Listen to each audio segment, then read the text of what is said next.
Assalamualaikum warahmatullahi wabarakatuh. Perkenalkan, nama saya Galang Rizky Maulana dengan NIM 2215010023. Baik, pada kesempatan kali ini saya akan menjelaskan terkait materi perkuliahan Islam dan gender, di mana temanya itu terkait isu yang terjadi berupa kekerasan seksual dan juga perilaku LGBT menurut pandangan Islam dan gender. Di sini kekerasan seksual merupakan tindakan yang sangat diharamkan atau dicela oleh Islam, karena ini termasuk perbuatan yang dalam istilah Islam itu disebut sebagai arafas atau fahisyah, yaitu perbuatan yang termasuk perbuatan yang keji dan juga hina, di mana Islam itu sendiri sangat menjunjung penghormatan dan menjunjung tinggi harta dan martabat setiap individu, terutama itu terhadap perempuan. Dimana dalam dalil Quran surat An-Nur ayat 30 dan juga 31, di mana di ayat 30 menjelaskan dan katakanlah kepada laki-laki yang beriman agar mereka menjaga pandangannya, memelihara kemaluannya, yang demikian itu lebih suci bagi mereka. Sungguh Allah mengetahui apa yang mereka perbuat. Adapun terkait selanjutnya itu di Quran surah An-Nur ayat 31 itu menjelaskan terkait perempuan. Ini mana perempuan diminta untuk menjaga pandangannya, memelihara kemaluannya, dan janganlah menampakkan perhiasannya.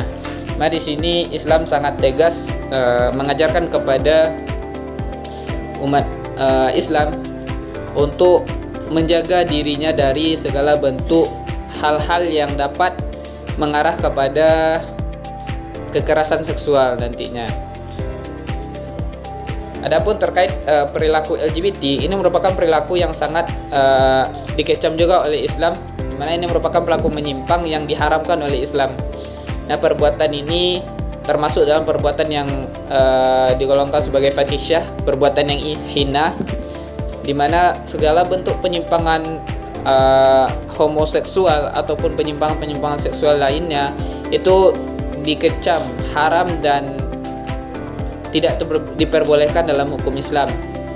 Adapun hal lainnya, Islam juga memiliki toleransi terhadap para pelaku LGBT ini, di mana mereka tidak didiskriminasi. Mereka tetap diberikan kebebasan untuk beribadah dan juga hidup bersosial tanpa adanya diskriminasi sedikit pun.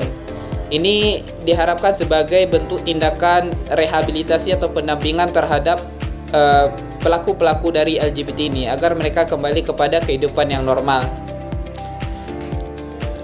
Di mana pelaku LGBT ini itu sendiri merupakan perilaku yang sangat merusak dalam Islam.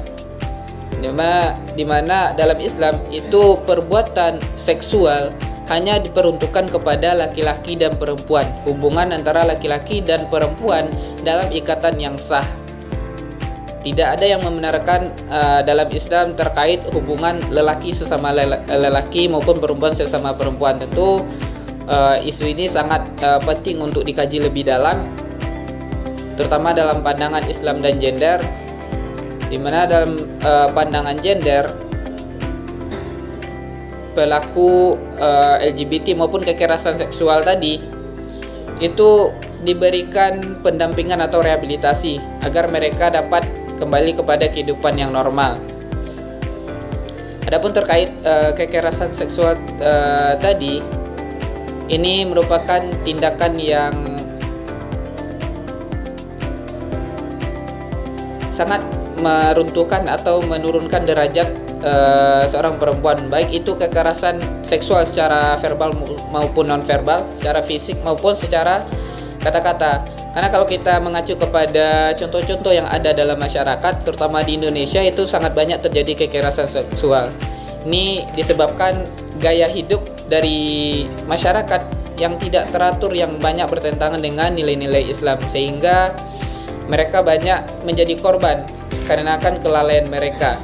Di mana Islam melalui Quran surat An-Nur tadi ayat 30 dan 31 tadi menyuruh, memerintahkan untuk menjaga dirinya, menutup auratnya, menjaga kemaluannya. Namun dari perilaku yang terjadi di Indonesia sekarang, dan lingkungan masyarakat, realita yang tampak itu banyak terjadinya penyimpangan-penyimpangan. Salah satu contohnya itu ada yang menggunakan pakaian yang meniru gaya-gaya kebaratan, sehingga mereka itu menjadi mencolok dan mangsa bagi para pelaku kekerasan seksual. Adapun perempuan-perempuan yang ikut dalam klub malam dan menjadi ikon di sana, itu juga membuka pintu gerbang dalam kekerasan seksual.